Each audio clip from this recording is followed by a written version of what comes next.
Très heureux de vous retrouver pour un nouveau numéro de votre émission Regard croisé. Merci de rester fidèle donc au programme du soir sur New World. Bienvenue à toutes et à tous. Au menu ce soir, 4 sujets encore à aborder avec nos invités. Nous parlerons d'abord du Bénin plutôt, de morts dans une bousculade au stade de Cotonou. Après, nous irons en République démocratique du Congo. Martin Fayulu annonce le boycott du processus électoral. Mali, référendum constitutionnel, faible participation, forte adhésion. Puis nous terminerons bien évidemment par le Togo. Les évêques appellent au respect des libertés. Et pour en parler ce soir, 2 invités sur ce plateau. Avec moi, Dominique Lacmont. Vous êtes secrétaire général et porte-parole du mouvement Foi en la force du Togo. Bonsoir Dominique et bienvenue. Oui, bonsoir Guillaume. C'est avec un réel plaisir que je vous ai encore fidèle ce soir. Oui, je salue mon frère d'à côté. Alors, face à vous aujourd'hui, le frère d'à côté, c'est Rodrigue Aego, journaliste et analyste politique. Bonsoir Rodrigue, très heureux de vous retrouver. Bonsoir docteur Guillaume et bonsoir à mon co-débatteur, bonsoir à tous ceux qui nous suivent de par le monde. Nous attaquons donc notre premier sujet, direction le Bénin. 2 morts dans une bousculade au stade de Cotonou.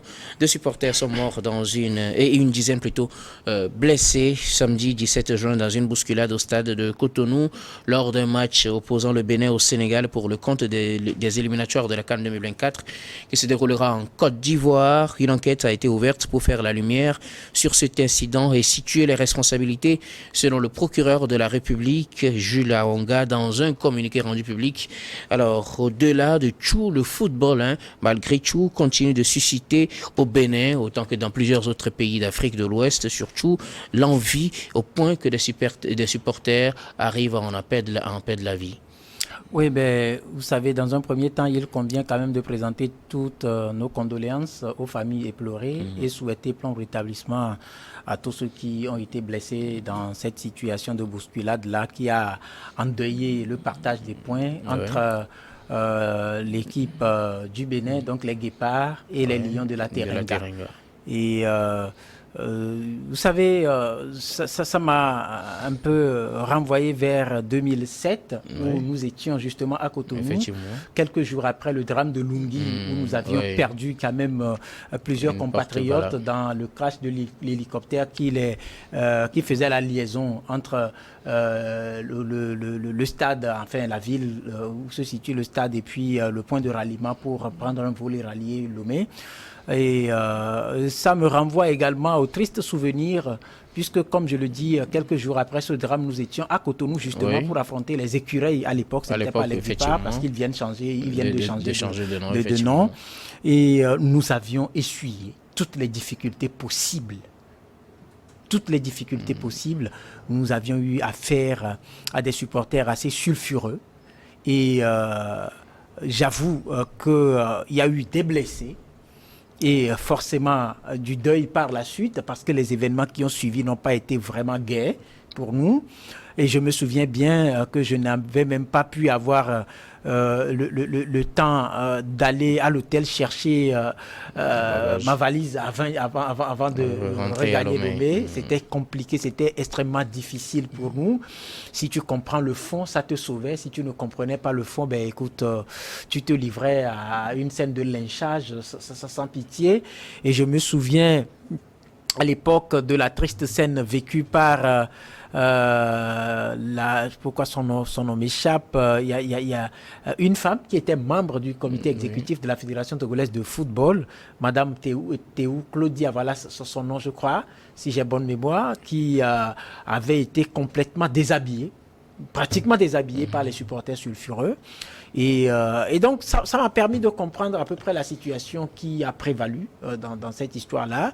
Vous savez, selon mes informations, puisque j'étais récemment à Cotonou, il y a eu une campagne quand même médiatique menée pour amener le public à faire massivement le déplacement donc, du stade de Kounou pour supporter les Guépards. Et donc, dans ça, forcément, vous comprenez que le stade de Kounou, pour ceux qui connaissent ce stade-là, c'est un peu, je dirais, cloisonné dans une sorte d'antre commercial, parce que le pourtour est jonché de bars, de maquis, etc. Donc, les soirées, qu'il y ait activité au terrain ou pas, c'est un coin quand même qui s'anime et très mouvementé. Et donc, à cet appel qui a fait converger donc pas mal de public au moment même où on avait annoncé un peu dans les jours, je dirais, les derniers jours donc, de cette rencontre-là, l'accès gratuit au stade.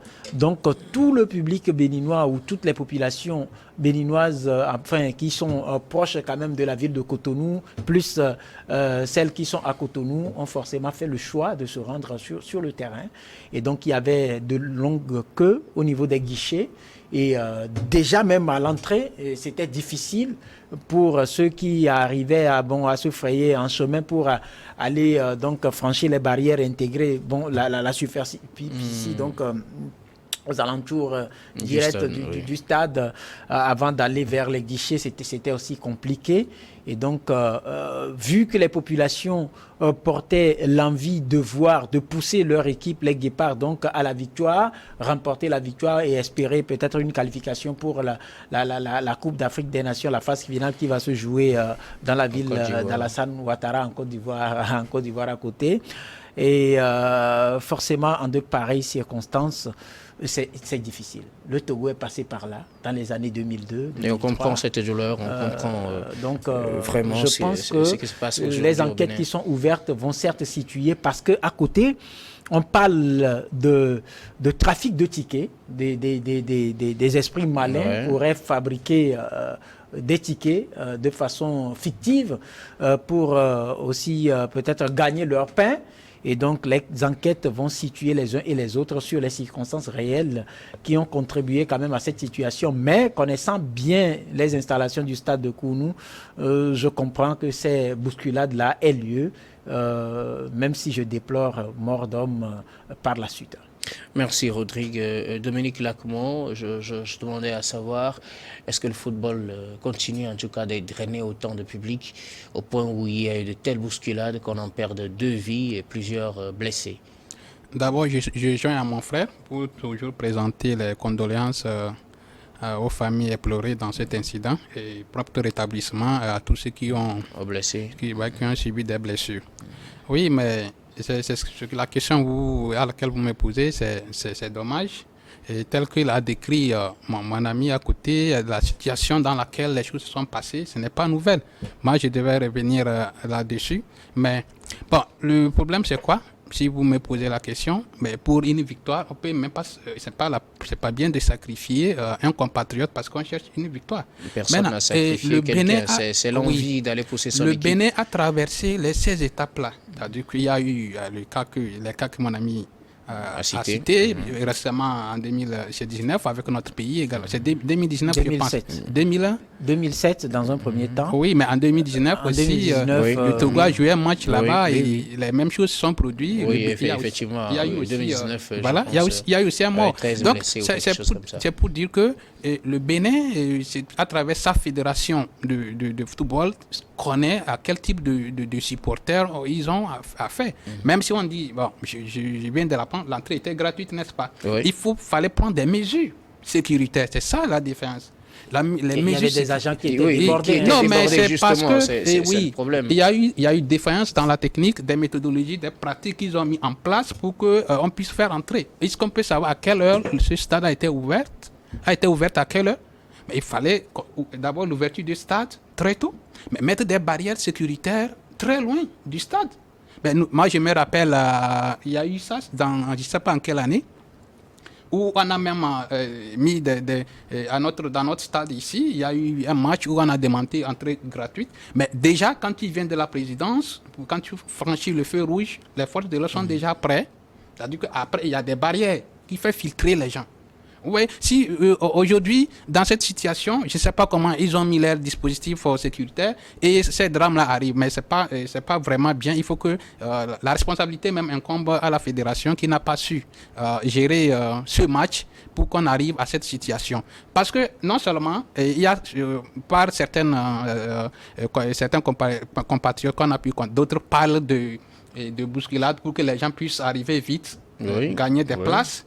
Mais imaginez C'est généralement ça le cas quand il y a un match, tout le monde essaie d'aller mais c'est comme ça si l'entrée est gratuite. Oui, surtout quand l'entrée est gratuite. Oui, mais la fédération ne doit pas surprendre la fédération qui appelle les gens à venir soutenir leur équipe. Puisqu'on a appelé, on doit prendre les dispositions. Voilà. Vous mettez l'entrée gratuite, déjà à 6 heures même, pourquoi pas faire ouverte le stade?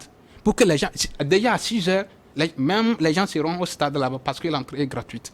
Pour pouvoir, l'idée de pouvoir gagner cette place très vite serait éliminée. Maintenant, ce que je voulais attirer l'attention de la Fédération béninoise de football, mais nous sommes dans une situation sécuritaire qui n'est pas instable dans notre sous-région. Imaginez des infiltrations, voilà, comme ça c'est bousculé. Maintenant, c'est comme on ne connaît pas, quand j'attends le procureur, on va ouvrir une enquête, c'est comme on ne connaît pas véritablement les causes de ce qui est arrivé. Même si on a une idée des causes, il faut toujours forcément ouvrir l'enquête pour situer les responsabilités. Situer les responsabilités à qui? Si les gens se bousculent, c'est qui tu vas aller maintenant situer cette... C'est juste un ami, ça c'est juste pour faire face à tout le monde qu'on va ouvrir une enquête. Cette enquête va sortir de quoi? On va aller prendre un Béninois qui est allé suivre le match et il se bouscule parce qu'il veut aller rapidement atteindre sa place pour suivre le match. C'est parce que les conditions ne sont pas réunies. C'est quelle enquête le procureur, il veut interpeller qui? Pour vous, la responsabilité revient carrément à la fédération. Et son équipe de sécurité, ils n'ont pas bien mis les choses en place. Et ce n'est pas la première fois que ça arrive à ce stade-là. Il faut qu'on dise la vérité pour que les dirigeants de cette fédération comprennent que désormais, mais s'ils veulent faire de ce genre de trucs, il faut qu'ils prennent des mesures adéquates pour éviter ces situations. Voilà. Rodrigue, oui, bon, au fait, je comprends mon frère dans son développement, mais il y a une situation, vous savez, je suis également au pays ici, membre de la cellule de communication d'un acteur footballistique qui intervient également dans l'organisation des matchs, des éperviers. Oui. Vous savez, ce qui se passe, quand vous prenez par exemple un stade de 30 000 places, comme le stade de l'amitié de Kounou par exemple, et que vous émettez des billets au-delà, parce que pour le public, vous n'avez pas quand même les 30 000 places. Oui. Toutes fabriquées. Vous avez par exemple des officiels qui vont arriver, vous avez par exemple des VIP qui vont arriver, etc. Vous fabriquez des tickets. Lorsque il y a d'autres tickets qui viennent de sources totalement fictives qui viennent et dont vous n'avez pas la maîtrise, les agents de sécurité ne peuvent pas mémoriser la numérotation des tickets pour savoir qu'à l'instant T, les places étaient occupées et qu'il n'y avait plus de place. Donc tous ceux qui étaient détenteurs de tickets pouvaient donc franchir les barrières pour arriver au stade. Maintenant, si ces tickets fictifs-là sont fabriqués, ça voudra dire que l'implosion n'est pas au niveau imputé à la fédération, n'est pas au niveau des agents de sécurité, ni au niveau des stadiers, par exemple. Donc, ça voudra dire que ceux qui ont eu la mauvaise intelligence d'aller fabriquer des tickets additifs de façon tout à fait fictive, il faut quand même une enquête pour les retrouver et les punir conformément aux dispositions légales en cours au Bénin ou dans les autres pays. Alors, dans ce genre de situation où l'entrée est gratuite, comment ça se fait? Comment ça s'explique? Vous savez, en amont, il y avait déjà des dispositions pour la vente des tickets. Oui. Et lorsqu'on dit que le stade est gratuit, l'entrée au stade est gratuite, on prend les dispositions quand même pour que les tickets qui étaient déjà vendus ou qui étaient déjà fabriqués, qui étaient déjà émis, soient quand même que l'entrée, que les gens puissent les présenter. Donc, on peut choisir des points de vente. On peut vous demander à chacun d'aller au niveau des points de vente pour prendre un ticket qui va vous donner accès au stade. Parce que ça permet quand même aux agents de sécurité de filtrer et d'éviter la surpopulation au niveau, vous savez, les tribunes quand même, ça a besoin quand même d'une contenance. Lorsque ça dépasse, il y a un pays dans lequel il y a eu l'effondrement, par exemple, des tribunes, et ça a causé des morts. Pas forcément en Afrique, mais en Europe, partout ailleurs. C'est une problématique quand même qui nécessite de profondes réflexions et les gens trouvent des solutions. Il y a par exemple des matchs qui se jouent à guichet fermé. C'est aussi pareil, c'est pour éviter ce genre de situation. Donc quand c'est le cas, c'est ce qui se passe. Parce qu'il n'y a pas forcément une communication directe entre les tribunes et les agents de sécurité posés aux entrées des stades pour dire, écoutez, il n'y a plus de place. Il faut laisser donc, ce sont les tickets qui permettent de filtrer. Et donc, c'est dans l'émission des tickets. Et du moment où il y a des tickets fictifs, et là, ça aggrave la situation. Ça aggrave la situation. Et donc, il y a de nouvelles donnes qui poussent à de nouvelles stratégies. La dernière fois, ou le dernier match des éperviers que nous avons eu à organiser au stade de Kégué ici, nous on a opté pour les bracelets. Et avec ces bracelets qui ne peuvent pas être facilement fabriqués, qui ne peuvent pas être fabriqués du jour au lendemain, ça nous a permis quand même de contenir les velléités de ces situations désastreuses là. Et je pense que c'est une situation qui arrive. Ça arrive et ça n'exclut pas l'ouverture des enquêtes pour que ceux qui ont eu la mauvaise intelligence de s'ériger en indisciplinés soient disciplinés conformément aux dispositions de la loi. Donc c'est très important quand même l'ouverture de ces enquêtes. Vous savez, quand vous êtes fédération de football, parfois ce n'est pas la fédération qui organise. Ouais. Parfois la fédération donne à des organisateurs d'événements qui sont spécialisés en matière d'organisation de matchs de football ou d'événements sportifs, de les organiser. Alors là, ça voudra dire que si la faille vient, par exemple, de ceux à qui on a octroyé l'organisation du match et que ce serait peut-être par leur intelligence que ces tickets fictifs-là auraient été émis, alors là, il faut quand même situer les responsabilités. Les responsabilités, situer les responsabilités, en tout cas, c'est ce que prévoit le procureur de la République, Jules Aonga, dans son communiqué. On attend les suites donc, de l'enquête qui sera ouverte pour situer les responsabilités. Nous allons marquer la première pause, puis on vous retrouve pour la suite des débats dans Regard Croisé.